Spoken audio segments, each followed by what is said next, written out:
welcome to Jay's Reviews. Just in time to make you even colder, we're stepping into Outpost Siberia.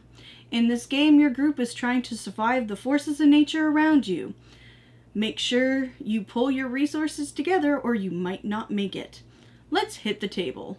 Outpost Siberia by IDW Games. Plays 2 to 6 players. Ages 12 and up, plays in about 30 minutes. Game setup. In this game, there are 4 types of cards. Character cards, threat cards, good events, bad events. Anatomy of the card. Character cards. This card shows your character's abilities and HP. Threat cards are monsters that you will fight throughout the game. On the card, you can see the damage they will deal you, their HP, and potential abilities they have. Good events are generally good things for the team. Bad events are generally not good for the team. First, we have to set up the expedition deck. Shuffle each of the following decks separately. Threats, good events, bad events. It is at this point that you will pick what difficulty you will play the game. Easy has 8 good events and 4 bad events. Normal has 6 good events and 6 bad events. Hard has 4 good events and 8 bad events. All cards are picked at random for this step. You can also customize your difficulty. To do this, you must have 12 event cards in total. Once you have picked your difficulty, set aside those 12 cards. Place all other event cards to the side. We will use them later. Next, randomly take out 6 cards from the threat deck. Put these cards aside for now. Shuffle the 12 event cards and the remaining threat cards together. This is now the expedition deck. Place this in the middle of your play area with the yellow edge facing the edge of the play area. Second deck we will set up is the outpost deck. Take all the other event cards and shuffle them together. This is the outpost deck. Place this next to the expedition deck with the blue edge facing the play area. Next, each player picks a character. There's a total of 6 characters, each with their own abilities that will help the team out throughout the game. Once the group has picked their characters, each person gets an HP tracker for their character card. Last, give each player one of the discarded threats. This will be the player's opening hand. Any leftover discarded threats cards are placed back in the box. Now you're ready to play. On the table now you will have 2 decks and each player's character card.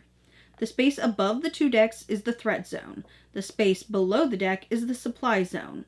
The space between the 2 decks is the discard. All cards are discarded here. How to play. At the start of a round, players pick which order they will play their characters. Player's turn goes as follows.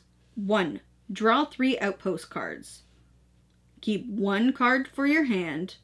1 card placed into the supply. Discard the last card. Note, if you run out of cards for the outpost deck, shuffle up the discard pile. This is now the new outpost deck. 2. Attack threats. You can use any number of cards from your hand to do this.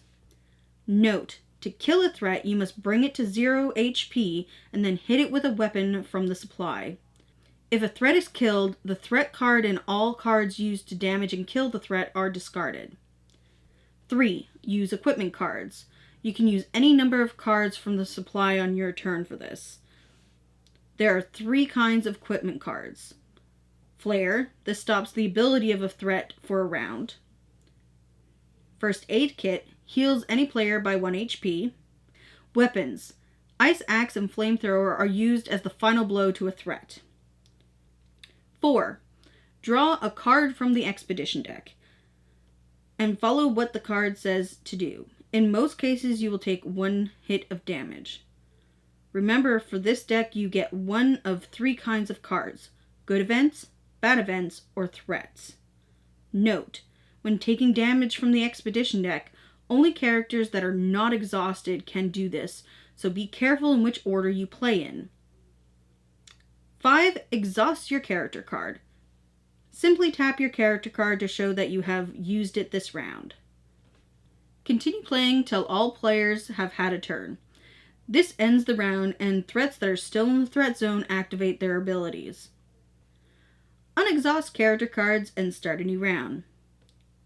The game ends if one of the following happens. The players lose if one player hits 0 health, or there are 5 threats in the threat zone at the end of any player's turn. The players win once all cards in the expedition deck have been drawn and endured.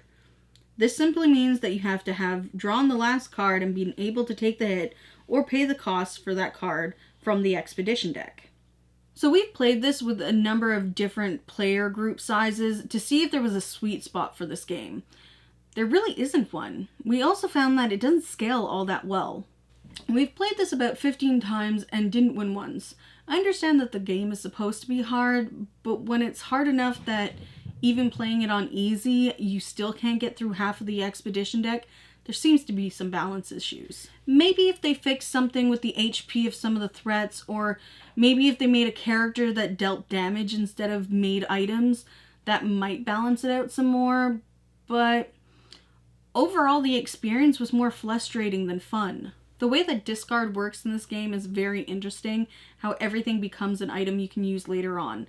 Unfortunately, there's no way to thin out that particular deck so that you're always getting strong cards, and I find that's a weakness in this game. Overall, cool concept, but needs to be revisited for scale and balance. We did play this game just out of the box and with the updated rules, and still found that there was still a lot that needed to be worked on. Unfortunately, this game doesn't make the shelf, but we may revisit it once it has more updated rules. See you next week at the table.